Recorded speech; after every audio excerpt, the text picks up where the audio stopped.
നമ്മൾ വായിച്ചേക്കുന്നത് 91 സങ്കീർത്തനമാണ്. ഇതിൻ്റെ ഹെഡിങ്ങിലൊന്നും ആരെഴുതിയെന്നോ ഒന്നും അതിനെക്കുറിച്ച് പറഞ്ഞിട്ടില്ല. എന്നാൽ 90 സങ്കീർത്തനം എഴുതിയേക്കുന്നത് ദേവപുരുഷനായ മോശയുടെ ഒരു പ്രാർത്ഥന എന്നാണ് കൊടുത്തിരിക്കുന്നത്. അപ്പോൾ ഇതും മോശയുടേതാണ് എന്നാണ് പറയപ്പെടുന്നത്. നമുക്ക് ഈ സങ്കീർത്തനത്തിൽ മൊത്തം 16 വാക്യങ്ങളാണുള്ളത്. അത് നമുക്ക് 4ആയിട്ട് തിരിക്കുക. അതിൻ്റെ 1, 2 വാക്യങ്ങൾ ഒരു ഭക്തൻ്റെ പദവിയെക്കുറിച്ചാണ് അവിടെ പറയുന്നത്. അത് കഴിഞ്ഞ് 3 മുതൽ 8 വരെയുള്ള വാക്യങ്ങളിൽ അവൻ്റെ സുരക്ഷിതത്വം, 9 മുതൽ 13 വരെ അതിൻ്റെ നന്മകൾ, 14 മുതൽ 16 വരെ സംരക്ഷണത്തിൻ്റെ ഉറപ്പ്. ഇത്രയുമാണ് ഇതിൻ്റെ ഉള്ളടക്കം എന്ന് പറയുന്നത്. അപ്പം അതിൽ 1-ാമത്തെ വാക്യം എന്ന് പറഞ്ഞാൽ അത്യുന്നതന്റെ മറവിൽ വസിക്കുകയും സർവശക്തിൻ്റെ നിഴലിൻ കീഴിൽ പാർക്കുകയും ചെയ്യുന്നവൻ.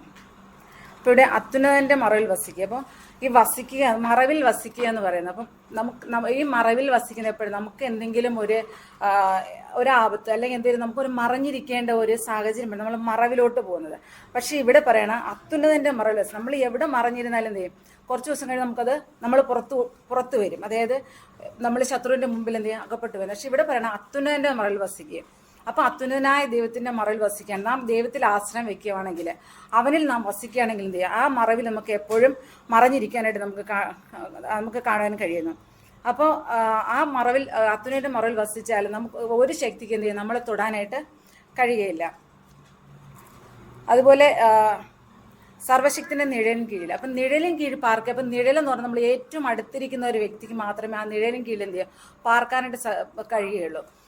പലപ്പോഴും നമ്മൾ പറയാറുണ്ട്, നോർമലി നമ്മൾ പറയുന്നതാണ് ആ മക്കളുടെ നിഴലായിട്ട് എപ്പോഴും അപ്പനമ്മയും കൂടെയുണ്ട്, അല്ലെങ്കിൽ സഹോദരങ്ങളുടെ പെങ്ങളുടെ നിഴലായിട്ട് ഇപ്പോൾ ആങ്ങളെ കൂടെയുണ്ട്, അങ്ങനെയൊക്കെ നമ്മൾ പറയേണ്ടത്. അപ്പോൾ അതുപോലെ അടുത്തിരിക്കുന്നത്. പക്ഷേ ഇവിടെ പറയുന്നത് സർവശക്തിൻ്റെ നിഴലിന് കീഴിൽ. അപ്പം അതിനേക്കാളും കൂടുതലാണ് എന്ത് ചെയ്യുക, സർവശക്തിൻ്റെ നിഴലിന്. അപ്പം അത്യുന്നത ദൈവത്തോട് കൂടെ വസിക്കുന്നവർക്ക് മാത്രമേ ആ നിഴലിൻ്റെ കീഴിൽ എന്ത് ചെയ്യുള്ളൂ, അഭയം പ്രാപിക്കാനായിട്ട് സാധിക്കുകയുള്ളൂ. നമുക്ക് ഈ ശിഷ്യന്മാരുടെ കാര്യം എടുത്ത് നോക്കിയാൽ എന്ത് ചെയ്യുക, അവർ കടലിൽ വെച്ച് എന്ത് ചെയ്തു, കാറ്റും കോളും കണ്ടത് വളരെയധികം ഭയപ്പെട്ടു. എന്നാൽ അവിടെ എന്ത് ചെയ്തു, അവരെന്ത് ചെയ്തു, ആ അത്യുന്നത ദൈവം എന്ത് ചെയ്തു, അവിടെ കർത്താവ് യേശുക്രിസ്തു അവിടെ ഇറങ്ങി വരുന്നത് നമുക്ക് കാണാൻ കഴിയുന്നു. അപ്പോൾ അവരുടെ ആശ്രയം എവിടെയായിരുന്നു, അവരെന്ത് ചെയ്യില്ല, ആ അത്യുന്നത ദൈവത്തിൽ എന്ത് ചെയ്തു, ആശ്രയം വെച്ചു. ആ 4-ാം യാമത്തിൽ, രാത്രിയുടെ 4-ാം യാമത്തിൽ എന്ത് ചെയ്തു, കർത്താവ് ഇറങ്ങി വരുന്നതായിട്ട് നമുക്ക് അവിടെ കടൽമേൽ എന്ത് ചെയ്ത് അവിടെ നടന്നു വരുന്നതായിട്ട് ആ ഒരു തിരയുടെ അവരെ എന്തിനാൽമേലാണോ ഭയപ്പെട്ടത് അതിൻ്റെ മധ്യ എന്ത് ചെയ്ത് ദൈവം ഇറങ്ങി വരുന്നതായിട്ട് നമുക്ക് കാണാൻ കഴിയുന്നു. അപ്പം ഇവിടെ പറയുന്ന പോലെ ഈ അത്യുന്നതന്റെ മറവിൽ വസിച്ചുകൊണ്ട് ആ സർവശക്തിൻ്റെ നിഴലിൻ കീഴിൽ പാർക്കേണ്ട. അപ്പം ഇവിടെ ഇതൊരു ഭക്തന്റെ പദവിയാണ്, ദൈവം കൊടുത്തൊരു പദവിയാണിത്. അതുപോലെ അതിൻ്റെ 2-ാം വാക്യത്തിൽ പറയുന്നത് യഹോവയെക്കുറിച്ച് അവനെൻ്റെ സങ്കേതവും കോട്ടയും ഞാൻ ആശ്രയിക്കുന്നതിൻ്റെ ദൈവം എന്ന് പറയുന്നത്. അപ്പോൾ ഇതൊരു വ്യക്തിപരമായിട്ട് പറയുന്ന ഒരു കാര്യമാണ്. അവൻ എൻ്റെ സങ്കേതവും കോട്ടയും ഞാൻ ആശ്രയിക്കുന്ന എൻ്റെ ദൈവം എന്ന് പറയുന്നത്. അപ്പം ഇത് ഒരു വ്യക്തിപരമായിട്ട് നമുക്ക് കാണാൻ കഴിയുന്നതാണ്. നമ്മൾ ബൈബിളിൽ നോക്കുകയാണെങ്കിൽ സങ്കേത നഗരങ്ങളെക്കുറിച്ച് നമുക്ക് കാണാൻ കഴിയുന്നത്. അപ്പോൾ നമുക്ക് ഓടിപ്പോയിട്ട് അഭയം പ്രാപിക്കാനുള്ള ഒരു സ്ഥലം വേണത് ഈ സങ്കേതം എന്ന് പറയുന്നത്. അപ്പം നമുക്ക് ഈ ഇതിൽ നോക്കുകയാണെങ്കിൽ നമുക്ക് ഓടിപ്പോയിട്ട് അഭയം പ്രാപിക്കേണ്ട സങ്കേതം ദൈവത്തിൽ മാത്രമേ ഉള്ളൂ. അതായത് ഈ അത്യുന്നതന്റെ മറവിൽ ആ മറവിൽ മാത്രമേ എന്ത് ചെയ്യുള്ളൂ, നമുക്ക് വസിക്കാനായിട്ട് പറ്റില്ല. ആ നിഴലിന് കീഴിൽ മാത്രമേ നമുക്ക് പാർപ്പാനായിട്ട് കഴിയുകയുള്ളൂ. അല്ല നമ്മൾ എവിടെ പാർത്താലും, ഒരിക്കലും ഏത് കോട്ടയിൽ ചെന്ന് പാർത്താലും അല്ലെങ്കിൽ ഏത് സങ്കേത നഗരത്തിൽ ചെന്ന് പാർത്താലും അത് കുറച്ച് നേരത്തേക്ക് അത് കാണുകയുള്ളൂ. നമ്മളെ പാർപ്പിച്ചെന്ന് പറയാമല്ലോ. പക്ഷേ നാം ആ ദൈവത്തിൽ ആശ്രയം വെച്ചുകൊണ്ട്, ഈ അത്യുന്നതനായ ദൈവത്തിൽ ആശ്രയം വെച്ച് ആ നിഴലിൻ്റെ കീഴിൽ നമ്മൾ പാർക്കുവാൻ ആഗ്രഹിക്കുകയാണെങ്കിൽ നമുക്കത് അന്ത്യത്തോളം ആ നിത്യമായിട്ട് നമുക്ക് എന്ത് ചെയ്ത് അവിടെ അത് വസിക്കാനായിട്ട് കഴിയും. അതുപോലെ നമ്മൾ നോക്കുകയാണെങ്കിൽ നമ്മൾ ഈ അത്യുന്നതന്റെ മക്കളാണ്, അല്ലേ? നമ്മൾ ദൈവത്തിൻ്റെതായ മക്കളാണ്. അപ്പം മക്കളാണെങ്കിൽ നമ്മൾ ആരാ? അവകാശികളാണ്, സർവ്വത്തിന് അവകാശികൾ. ബൈബിളിൽ നമുക്ക് കാണുന്നത് മക്കളെങ്കിൽ അവകാശികളുമാണ് നമുക്ക് കാണാൻ കഴിയുന്നത്. അപ്പം ഇവിടെ ആ സംരക്ഷണത്തിൽ കീഴിൽ നമ്മളായിത്തീരുവാണെങ്കിൽ ദൈവം നമ്മൾ അന്ത്യത്തോളം വഴി നടത്താനായിട്ട് എഴുതി. പക്ഷെ നമ്മൾ കൂടെ വസിക്കണം. അതായത് ആ നിഴലിൽ നമുക്കൊരു ആഗ്രഹം ഉണ്ടായിരിക്കണം. അത് മാത്രമല്ല നമ്മൾ കൂടെ വസിക്കാൻ എന്ത് ചെയ്യണം, തയ്യാറായിട്ടിരിക്കണം. നമ്മൾ മാറിപ്പോകുന്ന ഒരു അവസ്ഥയല്ല. ചിലപ്പോൾ നമ്മുടെ ജീവിതത്തിൽ നോക്കുകയാണെങ്കിൽ പ്രതികൂല പ്രതിസന്ധിയിൽ കടന്നു വരും. പക്ഷേ എന്നാലും ആ അത്യുന്നതെന്ന് പറയുന്നത് സർവ്വത്തിനും മേലായ ദൈവമാണ്. അതായത് അതിൽ നിന്നും ഒരു വലുത് നമുക്ക് ലോകത്തിലായിട്ട് കാണാൻ കഴിയുന്നില്ല. നമുക്കൊരു വാഗ്ദത്തം, അതായത് ഒരാളൊരു വാക്ക് പറഞ്ഞാൽ ഇതെല്ലാം മാറിപ്പോകും. പക്ഷേ നമ്മൾ ഈ ചിറകിൻ്റെ നിഴലിൽ, അതായത് ഇവിടെ നമ്മൾ അഭയം പ്രാപിക്കുകയാണെങ്കിൽ ഒരിക്കലും ദൈവം പറഞ്ഞ വാക്കിന് ഇതിലൊരു മാറ്റം ഉണ്ടാകുകയില്ല. എപ്പോഴും നമ്മൾ വഴി നടത്താൻ ശക്തിയുള്ള ദൈവമാണ്. അതുപോലെ ഇവിടെ പറയുന്നത് സങ്കേതവും കോട്ടയും ഞാൻ ആശ്രയിക്കുന്നതിൻ്റെ ദൈവം. അപ്പം നമ്മുടെ ആശ്രയം എവിടെയാണ്? നമ്മുടെ ദൈവത്തിൽ. ഇവിടെ ഇത് വ്യക്തിപരമായിട്ട് പറയണം, ഞാൻ ആശ്രയിക്കുന്നതിൻ്റെ ദൈവം. അപ്പം നാം ഓരോരുത്തരും നമുക്കിത് വ്യക്തിപരമായിട്ടുള്ള ഒരു കാര്യമാണ്. അതായത് ഈ സങ്കേതവും കോട്ടയം ഞാൻ ആശ്രയിക്കുന്ന എൻ്റെ ദൈവം എന്ന് പറയുന്നത്. അപ്പം ഈ ദൈവത്തെ എൻ്റെ ദൈവം എന്ന് പറയുന്ന നാം ഓരോരുത്തരും എന്ത് ചെയ്യണം? ആഗ്രഹിക്കണം. അപ്പം നമുക്ക് ഓരോരുത്തർക്ക് ഓരോരുത്തരുടേതായ രീതിയിൽ ആ ദൈവത്തെ രുചിച്ചറിയാൻ കഴിഞ്ഞിട്ടുണ്ട്. പക്ഷെ ഇവിടെ നമുക്ക് നമ്മുടേതായ ജീവിതം നമ്മൾ ഇങ്ങനെ പറയാൻ കേട്ടത് അത് എൻ്റെ ദൈവം, ഞാൻ ആശ്രയിക്കുന്ന ദൈവം. നാം ദൈവത്തിൽ ആശ്രയിക്കുന്നതുകൊണ്ട് മനുഷ്യരിൽ നാം എത്ര ആശ്രയിച്ചാലും ബൈബിളിൽ തന്നെ പറയുന്നു മനുഷ്യരെ ആശ്രയിക്കുന്നത് കൊണ്ട് ഒരു പ്രയോജനവും ഇല്ല. മനുഷ്യരെ ആശ്രയിക്കുന്ന പ്രഭുക്കന്മാരിൽ ആശ്രയിക്കുന്നതിനേക്കാൾ നമ്മൾ എവിടെ ആശ്രയിക്കുന്നതല്ല, ദൈവത്തിൽ ആശ്രയിക്കുന്ന നല്ലതെന്ന് നമുക്ക് ദൈവവചനത്തിൽ തന്നെ കാണാൻ കഴിയുന്നു. അപ്പം നമ്മൾ ഈ ദൈവത്തിൽ ആശ്രയം വെക്കുകയാണെങ്കിൽ എന്ത് ചെയ്യുക? അന്ത്യത്തോളം നമ്മളെ ദൈവം വഴി നടത്താനിട. നമ്മുടെ ഒരു സാഹചര്യം നമ്മൾ ഇട്ടിട്ട് പോകും വഴിയിൽ ഒരിക്കലും നമ്മളെ വിട്ടേച്ച് നമ്മളെ ബലഹീന അവസ്ഥയിലാകട്ടെ, നമ്മളെ ശരീരം ക്ഷീണിത അവസ്ഥയിലാകട്ടെ, ഒരിക്കലും നമ്മളെന്തില്ല ആ ചിറകിൻ്റെ നിഴലിൽ നമ്മൾ ശരണം പ്രാപിക്കണമെങ്കിൽ ദൈവം നമ്മെ വഴി നടത്താനിടയെ തീരും. അതുപോലെ ഈ മറയ്ക്കുന്ന ദൈവം, ഈ ആദ്യം നമ്മൾ കാണുന്നത് മറവിൽ വസിക്കുക. പലപ്പോഴും നമ്മൾ സാന്നിധ്യത്തിൻ്റെ മറവിൽ നമ്മൾ മറയ്ക്കാറുണ്ട്, അവൻ്റെ ചിറക് കീഴിൽ നമ്മൾ എന്ത് ചെയ്ത് മറയ്ക്കാറുണ്ട്. പലപ്പോഴും പല സാഹചര്യങ്ങളിലും നമുക്ക് പല ആപത്തുകളെ വരേണ്ട സ്ഥാനങ്ങളിൽ എന്ത് ദൈവം നമ്മെ ഒന്ന് മറച്ചു പിടിക്കുകയാണ് ചെയ്തത്. അപ്പം നമ്മൾ പെട്ടെന്ന് ചിന്തിക്കുക, അയ്യോ ഇത് എനിക്ക് സംഭവിക്കാമായിരുന്നല്ലോ എന്ന്. പക്ഷേ ആ നിമിഷങ്ങൾ കൊണ്ട് ദൈവം അവരുടെ സാന്നിധ്യത്തിൽ മറവിൽ നമ്മെ എന്ത് ചെയ്യും? മറയ്ക്കാനെടുത്തിരിക്കും. മറയ്ക്കുന്നതുകൊണ്ട് നമ്മൾ ദൈവത്തിൽ എന്ത് ചെയ്യില്ല ആശ്രയം വെക്കുന്നത് കൊണ്ടാണ്, നമ്മൾ ദൈവത്തിൽ പ്രത്യാശ വെക്കുന്നുണ്ട്. അപ്പോൾ ബൈബിളിൽ നമുക്ക് കാണാൻ കഴിയുന്ന നാം ദൈവത്തെ തിരഞ്ഞെടുത്തു, പക്ഷെ നമ്മെ ഓരോരുത്തർ ദൈവം തിരഞ്ഞെടുത്താൽ ആ ഭാഗ്യം നമുക്ക് എങ്ങനെയാണ് കിട്ടിയത്? നമ്മൾ ആ ഭാഗ്യം നമുക്ക് കിട്ടിയത് കർത്താവ് യേശുക്രിസ്തു നമുക്ക് വേണ്ടി മരിച്ചടക്കോട് ഉയർത്തിയിട്ട് ഇന്ന് നമുക്ക് വേണ്ടി എന്ത് ചെയ്ത് ജീവിക്കുന്ന ആ മനുഷ്യരൂപത്തെ മനുഷ്യനായ എന്ത് ചെയ്ത് ലോകത്തിൽ താണിറങ്ങി വന്ന് നമ്മെ ഓരോരുത്തർ രക്ഷിക്കാനായിട്ട്. അപ്പോൾ ആ ഒരു സ്വാതന്ത്ര്യം നമുക്ക് തന്നിട്ടുണ്ട്. മുമ്പ് നമുക്ക് ഡയറക്റ്റായിട്ട് എന്ത് ചെയ്യില്ല, കർത്താവ് യേശുക്രിസ്തുവിന് നമുക്ക് ഡയറക്റ്റായിട്ട് എന്തില്ല ഒരിക്കലും ദിവസനെ കടന്നു പോകാനായിട്ട് കഴിയില്ല. പക്ഷേ ആ ക്രിസ്തു നമുക്ക് വേണ്ടി നമ്മുടെ പാപങ്ങൾക്ക് വേണ്ടി മരിച്ച് ഈ ലോകത്തിൽ കടന്നു വന്ന് മുഖാന്തരമാണ് എന്ത് ചെയ്യുന്നത് നമുക്ക് ഇങ്ങനെ ഒരു ഭാഗ്യം, അത് അടുത്തിരിക്കാൻ നമുക്ക് ആ മറവിൽ നമുക്ക് ആയിത്തീരാനും ആ സർവശക്തി നിഴലിന് കീഴിൽ പാർക്കാനൊക്കെ നമുക്ക് എന്ത് ചെയ്ത് സാവകാശം ലഭിച്ചത്. അപ്പോൾ ഇതൊരു പദവിയാണ്, ദൈവം നമുക്ക് തന്നെങ്കിൽ ഒരു പദവിയാണത്. അതുപോലെ അതിൻ്റെ 3 മുതൽ 8 വരെയുള്ള വാക്യങ്ങൾ നോക്കുകയാണെങ്കിൽ എന്താ അത് അവൻ്റെ സുരക്ഷിതത്വം. അപ്പോൾ ഇവിടെ നമുക്ക് ആ 3 മുതൽ 8 വരെയുള്ള വാക്യങ്ങളിൽ കാണാൻ കഴിയുന്നു പലതിൽ നിന്നും നമ്മെ വിടിവിക്കുന്നതായിട്ട്. അതായത് വേട്ടക്കാരൻ്റെ കെണിയിൽ നിന്നും, നാശന മഹാമാരിയിൽ നിന്നും, രാത്രിയിലെ ഭയത്തിൽ നിന്നും, പകൽ പറക്കുന്ന അസ്ത്രം, ഇതിൽ നിന്നൊക്കെ നമ്മൾ എന്ത് ചെയ്ത് വിടിവിക്കുന്നതായിട്ട് നമുക്കിവിടെ കാണാൻ കഴിയുന്നു. ഇവിടെ കോഴി തൻ്റെ കുഞ്ഞുങ്ങൾ എങ്ങനെയാണ് ഒരു ശത്രു കടന്നു വരുമ്പോൾ എന്ത് ചെയ്യും? അതിൻ്റെ ചിറകിൽ എന്ത് ചെയ്യും? മറയ്ക്കും. പക്ഷെ അതാരാ? ദൈവത്തിന്റെ സൃഷ്ടിയാണ്. പക്ഷെ നമ്മുടെ ദൈവം ആരാ? സൃഷ്ടാവാണ്. അപ്പം നമ്മളെ എന്തുമാത്രം അതിനേക്കാൾ ഉപരി നമ്മളെ ഓരോ ദിവസവും ഓരോ സെക്കൻഡിലും നമ്മൾ എന്ത് ചെയ്താ അവന്റെ ചിറകിൽ നമ്മളെ ഓരോ ദൈവം മറച്ചുകൊണ്ടിരിക്കുകയാണ്.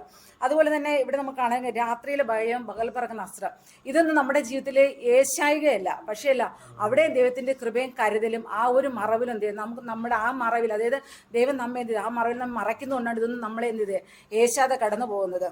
ഇസ്രായേൽ മക്കളെ ദൈവം എങ്ങനെ നടത്തിയത്? പകൽ മേഘസ്തംഭം, രാത്രി അഗ്നിസ്തംഭമായിട്ട് എന്ത് ചെയ്ത് ദൈവം എന്ത് ചെയ്ത് അവരെ വഴി നടത്തി. ഇതെല്ലാം നമുക്കറിയാവുന്ന കാര്യങ്ങളാണ്. പക്ഷേ ചില സമയത്ത് എന്താ, എന്നാൽ നമ്മുടെ ജീവിതത്തിൽ പലപ്പോഴും പ്രശ്നങ്ങൾ കടന്നു വരുമ്പോൾ, പ്രതിസന്ധികൾ കടന്നു വരുമ്പോൾ നമ്മൾ ദൈവം എന്നെ മറന്നു കളഞ്ഞു എന്ന് നമുക്ക് പലപ്പോഴും നമ്മൾ ചിന്തിക്കാണ്. പക്ഷെ ഒരിക്കലും ദൈവം എന്തിനാ മറന്നു കളഞ്ഞിട്ടില്ല. ബൈബിളിൽ നമുക്ക് കാണാൻ കഴിയുന്ന യെശയ്യാ പ്രവചനത്തിൽ നമുക്ക് കാണാൻ കഴിയുന്ന ഒരു സ്ത്രീ തന്റെ കുഞ്ഞിനെ മറക്കുമോ? താൻ പ്രസവിച്ച മകനോട് കരുണ തോന്നാതിരിക്കുന്നു. പക്ഷെ അവിടെ ദൈവം പറയണം, അവൻ മറന്നാലും എന്ത് ചെയ്യല്ല, ഞാൻ നിങ്ങളെ മറക്കും. പക്ഷെ അമ്മ അത് ഒരു മുൻ ഇതായിട്ട് നമുക്ക് പറഞ്ഞേക്കുന്നത്. കാരണം അതും മറക്കാം, മാതാപിതാക്കളും മറക്കാം, സഹോദരൻ എല്ലാവരും മറക്കാം. പക്ഷെ മറക്കാത്ത ഒരാൾ, നമുക്ക് പൂർണ്ണമായിട്ട് ആശ്രയം വെക്കാൻ പറ്റുന്ന ഒരാൾ നമ്മുടെ ദൈവം മാത്രമേ ഉള്ളൂ എന്ന് നമുക്ക് വചനത്തിൽ നമുക്ക് കാണാൻ കഴിയുന്നു. അതുപോലെ നിന്റെ വശത്ത് 1000 പേരും നിന്റെ വലത്ത് വശത്ത് 10,000 പേര് വീഴും, എങ്കിലും അതിനോട് അടുത്ത് വരികയില്ല. അപ്പം നമ്മുടെ വലത്തും ഇടത്തും എല്ലാം വീഴാഴികയല്ല, പക്ഷേ ഒന്നും നമ്മളെ അടുത്ത് വരാൻ ദൈവം എന്ത് ചെയ്യില്ല, അനുമതി കൊടുക്കുന്നില്ല. കാരണം ബൈബിളിൽ 23 സങ്കീർത്തനത്തിൽ എന്താ നമുക്ക് കാണാൻ കഴിയുന്നു, 23 സങ്കീർത്തനത്തിൻ്റെ 4-ാം വാക്യത്തിൽ കാണാൻ കഴിയുന്നു, കുരിയിൽ താഴുകിട്ട് നടന്നാൽ ഞാൻ എടുത്ത് ഭയപ്പെടുക, നീ എന്നോട് കൂടെ ഇരിക്കുന്നുണ്ട്, നിന്റെ വടിയും കോലും ചെയ്ത് എന്നെ ആശ്വസിപ്പിക്കുന്നു. അപ്പോൾ ആ ദൈവത്തിൻ്റെ കരുതൽ നമ്മോടുകൂടെ ആ ഒരു സാന്നിധ്യത്തിൻ്റെ മറവിൽ നമ്മെ മറയ്ക്കുന്നുണ്ട്. ഇതൊന്നും നമ്മെ എന്ത് ചെയ്താൽ ഏശാതെ കടന്നു പോകുന്നത്. അതുപോലെ അതിൻ്റെ ഈ പ്രതിസന്ധികൾ, അതായത് ഇവിടെ കാണുന്ന ഇത്രയും കാര്യങ്ങൾ, കുറേ കാര്യങ്ങളോടെ പറയുന്നുണ്ട്. പക്ഷെ ഇതെല്ലാം നമ്മുടെ ജീവിതത്തിലേക്ക് അനുനിമിഷം ഓരോ ദിവസവും ഇത് കടന്നു വന്നു പൊയ്ക്കൊണ്ടിരിക്കുന്ന കാര്യങ്ങളാണ്. പക്ഷെ അവിടെ നിന്നെല്ലാം ദൈവം നമ്മെ എന്ത് ചെയ്ത് മറയ്ക്കുന്നുണ്ട്. പലപ്പോഴും ഞാൻ ചിന്തിക്കാറുണ്ട്, നാളത്തെ ദിവസം എങ്ങനെയായിത്തീരുന്നു. പക്ഷേ ആരാൻ നമ്മളെന്ത് ചെയ്യുക, ആ ദിവസം നമ്മൾ കാണുന്നുണ്ടെന്ന് പോലും എനിക്കറിയത്തില്ല. കാരണം ഇങ്ങനെ എടുത്തുകൊണ്ട് വെക്കുന്ന പോലെ ആ അവസ്ഥയിലാണ് നമ്മൾ എന്ത് ചെയ്ത് ഇപ്പം എൻ്റെ ജീവിതത്തിൽ മാത്രമല്ല, പക്ഷെ എല്ലാവരും ഓരോ ദിവസം കാണാം. ഇപ്പോഴത്തെ സാഹചര്യങ്ങളിൽ എല്ലാവരും അനുഭവിച്ച് കടന്നു പോകുന്ന സിറ്റുവേഷനാണ്. അപ്പം നാം പലപ്പോഴും ഈ ദിവസം ഞാൻ കടന്നു പോയി എന്ന് നമ്മൾ പിന്നീട് നമ്മൾ ചിന്തിക്കാറുണ്ട്. പക്ഷെ അവിടെ എന്ത് ആ ദൈവത്തിൻ്റെ കരുതൽ, ആ ഒരു കൃപ, ദൈവം നമ്മെ മറയ്ക്കുന്നത് കൊണ്ടാണ് ഇത് ഓരോ ദിവസം നമുക്ക് കടന്നു പോകാനായിട്ട് കഴിയുന്നത്. അതുപോലെ അത് കഴിഞ്ഞ് 9 മുതൽ 13 വരെയുള്ള വാക്യങ്ങൾ നമുക്ക് കാണാൻ കഴിയുന്നുണ്ട്. അവൻ്റെ നന്മകൾ, അവിടെ കുറച്ച് നന്മകളെക്കുറിച്ച് പറയുന്നുണ്ട്. യഹോവേ, നീ എൻ്റെ സങ്കേതമാകുന്നു, നീ അത്യുന്നതനെ നിന്റെ വാസസ്ഥലമാക്കിയിരിക്കുന്നു, ഒരനർത്ഥം നിനക്ക് ഭവിക്കില്ല, ഒരു ബാധ നിന്റെ കൂടാരത്തിൽ അടുക്കുകയില്ല, നിന്റെ എല്ലാ വഴികളിലും നിന്നെ കാക്കേണ്ടത് അവൻ നിന്നെക്കുറിച്ച് ദൂതന്മാരോട് കൽപ്പിക്കണം. അപ്പം നമ്മൾ പോകുന്ന ഓരോ സാഹചര്യങ്ങളും നമുക്ക് മുമ്പായിട്ട് ദൈവം എന്ത് ചെയ്തു? അവിടെ ദൂതന്മാരെ അയക്കുകയാണ്, ദൂതന്മാരെ കൽപ്പിച്ചാക്കിയിരിക്കുക. അവിടെ ദൂതന്മാരെ കൽപ്പിക്കുന്നു, ദൂതന്മാരെന്ത് കൽപ്പിച്ചാക്കിയിരിക്കുകയാണ്. നമ്മൾ നടക്കുന്ന വഴിയിൽ, പോകുന്ന വഴിയിൽ, എല്ലാ പാതകളിലും എന്ത് ചെയ്ത് നമ്മെ നടത്താൻ വേണ്ടി ദൈവം കൽപ്പിച്ചാക്കിയാണ് നമുക്കവിടെ കാണാൻ കഴിയുന്നു.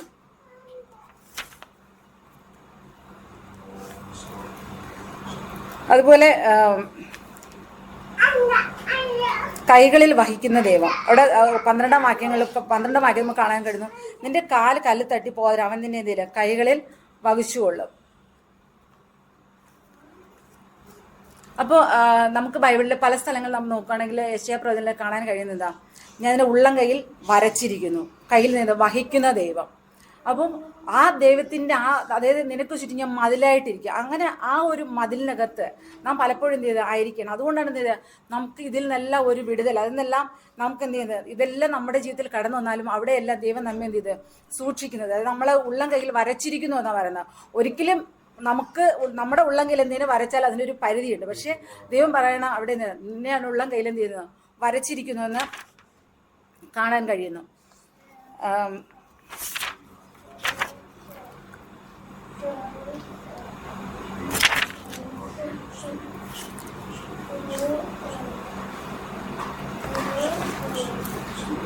അതുപോലെ സിംഹത്തിന്മേലും അണലിമേലും നീ ചവിട്ടും, ബാലസിംഹത്തെയും പെരുമ്പാമ്പിനെയും നീ മെതിച്ചുകളെ. അവിടെ കുറച്ച് കാര്യങ്ങൾ പറയുന്നത്, അതായത് അത് 13-ാമത്തെ വാക്യത്തിൽ കാണുന്നത് എന്താ, സിംഹത്തിന്മേലും അണലിമേലും നീ ചവിട്ടും, ബാലസിംഹത്തെയും പെരുമ്പാമ്പിനെ നീ മെതിച്ചു കളയും. അപ്പൊ ഈ സിംഹം, അണലി, ഈ സിംഹത്തെ എന്ത് ചെയ്ത ഒരു ക്രൂരമായ ഒരു ഇതിനോട് ഇപ്പൊ എത്രയോ പ്രാവശ്യം എന്താ ഈ ക്രൂരമായിട്ട് അത് ഗർജിച്ചുകൊണ്ട് പലതും എന്ത് ചെയ്യും നമ്മുടെ മുമ്പിലേക്ക് കടന്നു വരാൻ സാഹചര്യങ്ങളുണ്ട്. പക്ഷെ അവിടെ എന്ത് ചെയ്യും, ദൈവം നമ്മെ ഓരോരുത്തരെയും നടത്തണം. നമ്മൾ പേടിച്ചു പോകുന്ന സിറ്റുവേഷനിൽ, അതായത് നമ്മൾ ഭയന്ന് പോകുന്ന സിറ്റുവേഷൻ, അവിടെയൊക്കെ എന്ത് ചെയ്ത് ദൈവം നമ്മോട് കൂടെ ഇരുന്ന് എന്ത് ചെയ്യും നമ്മെ അത് ആശ്വസിപ്പിക്കുന്നത് നമുക്ക് കാണാമായിരുന്നു. അപ്പോൾ അണലി എന്ന് പറയുന്നത് ഞാൻ 1-2 നോക്കിയതാണ്, അതിങ്ങനെ പതുങ്ങി കിടക്കുന്നതാണ്. അതായത് ആ പതുങ്ങി കിടക്കുന്ന അവസ്ഥയിൽ മനുഷ്യൻ എന്താ അതിൽ അകപ്പെട്ട് പോകണം. അതായത് പണലിയുടെ കടിയിൽ കൊണ്ടുവന്നപ്പോൾ അത് പതുങ്ങി കിടക്കുകയാണ്. പക്ഷെ നമ്മൾ എന്ത് ചെയ്താൽ അതിലെന്ത് ചെയ്യില്ല അകപ്പെട്ട് പോകുന്നതായിട്ട് നമുക്ക് കാണാൻ കഴിയുന്നു. അപ്പോൾ ഇവിടെ പറയണ അതൊരു ചതിവ്, ഇതിനെ ഒരു ചതിവിനോട് എന്ത് ചെയ്യുന്നത് ഒരു ഉപമിക്കുന്നുണ്ട്. അപ്പം ഇതിൽ നിന്നെല്ലാം ദൈവം നമ്മെ എന്ത് ചെയ്യുന്നു വിടിവിക്കുന്നതായിട്ട് നമുക്ക് കാണാൻ കഴിയുന്നു. ബൈബിളിൽ തന്നെ കാണാൻ കഴിയുന്നു.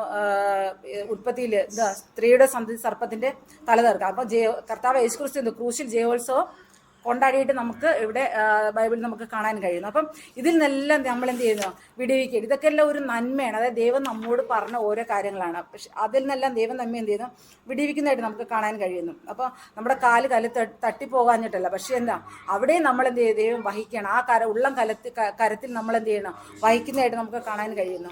അതുപോലെ അതിൻ്റെ അവസാനത്തെ വാക്യങ്ങളിൽ നോക്കുകയാണെങ്കിൽ 14 മുതൽ 16 സംരക്ഷണത്തിൻ്റെ ഒരു ഉറപ്പാണ് നമുക്കവിടെ കാണാൻ കഴിയുന്നത്.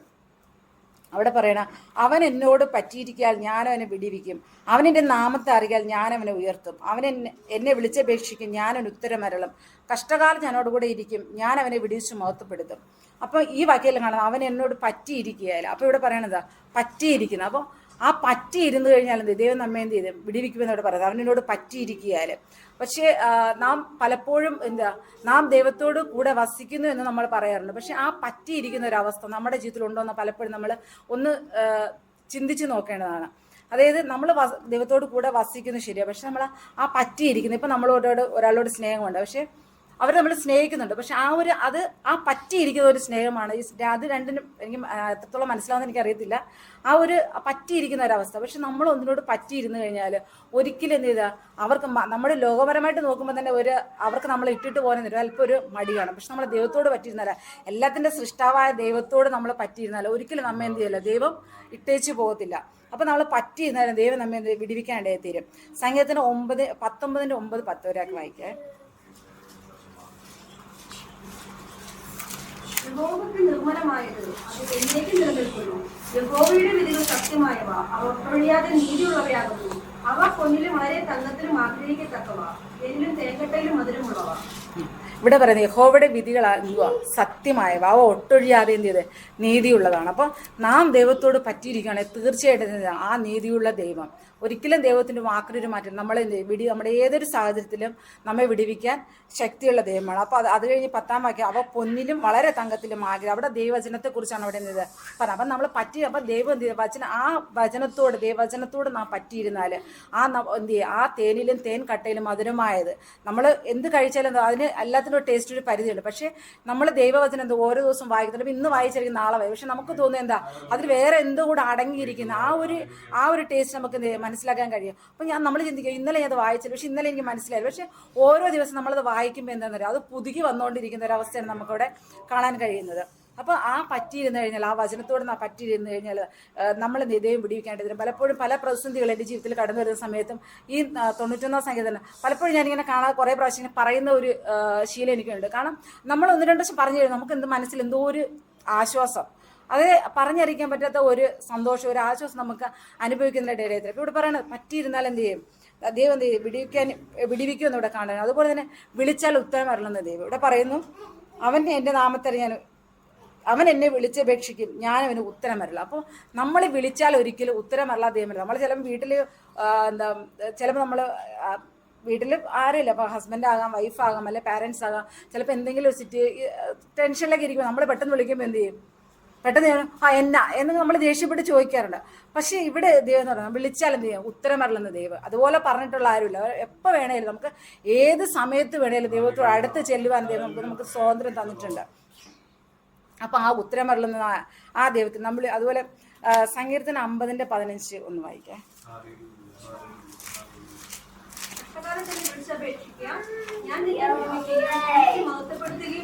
അവിടെ പറയാം, കഷ്ടകാലത്തിനെ വിളിച്ചപേക്ഷിക്കുകയും ഞാൻ നിന്നെ വിടുവിക്കുകയും നീ എന്നെ മഹത്വപ്പെടുത്തുകയും ചെയ്യുമെന്ന് അവിടെ കാണാൻ കഴിയുന്നു. അതുപോലെ യെശയ്യാവ് 65-24 വായിക്കാം.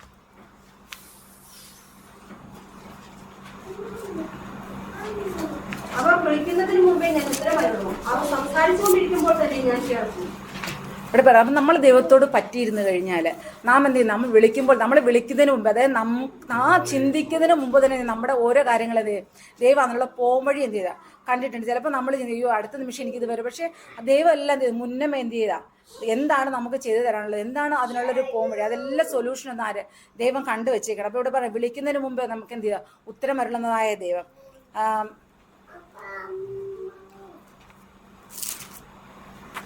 അപ്പോൾ കഷ്ടകാലത്ത് എന്നിട്ട് ദൈവം പറയണേ, അവൻ എന്നെ വിളിച്ചപേക്ഷിച്ച് ഞാൻ ഒരു ഉത്തരം വരlam. കഷ്ടകാലം ഞാൻ അവളോടുകൂടി ഇരിക്കും, ഞാൻ അവനെ വിടുവിച്ച് മഹത്വപ്പെടും. നമ്മുടെ ഒരു കഷ്ടകാലത്ത്, അതായത് പലപ്പോഴും നമ്മുടെ നല്ല സമയം വരുമ്പോൾ പലരും നമ്മോട് കൂടെ കാണാം. പക്ഷെ നമുക്കൊരു കഷ്ടത വരുമ്പോൾ, അല്ലെങ്കിൽ നമ്മുടെ ജീവിതത്തിൽ ഒരു ഇല്ലായ്മയുടെ അനുഭവങ്ങൾ കടന്നു വരുമ്പോൾ ഈ ഉണ്ടായിരുന്നതിൽ പകുതി പേരെന്ത് ചെയ്യും, നമ്മളെ വിട്ട് കടന്നു പോയിടേ തീരെ.